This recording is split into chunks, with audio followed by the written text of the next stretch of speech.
When I start a new UX project, two of the most important things I need to identify are the level of effort needed for the project and deliverables I need to produce. I use a few specific techniques to clarify these objectives. When the new project begins, I come to the first project meeting with a list of questions regarding the project and our user. My list of questions takes the form of a kickoff meeting questionnaire, with questions such as, who is our target user? What are their top tasks? How does this project make our organization more successful? These are a sampling of the questions I ask. I typically go through these questions verbally with the team. By doing this, it serves multiple purposes. It identifies the critical UX questions that we need to answer in order to make the product successful. By asking these questions in an open way, it serves to reinforce what we know about the user and identifies gaps in our knowledge. And so wherever there is a gap and we don't know the answer, we can add a placeholder for potential UX work.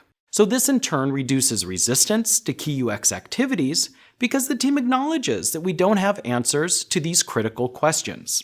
Once the gaps are identified, I can create a UX project plan and corresponding timeline to engage in my work.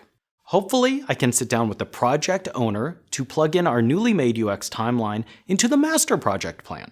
Finally, this process sets up an expectation for the UX contributions, not only on this project, but for future projects as well, by educating others on what we do.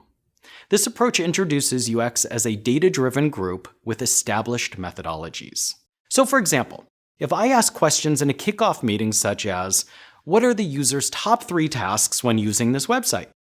And if no one can answer this question with data, then I say, okay, let's find out the answer. I then mark down that UX needs 3 days of research included in this project to identify and understand the user's main tasks. Then that research work and deliverable goes into my project timeline. This approach allows me to create a meaningful UX timeline for my project, and it won't blindside the team.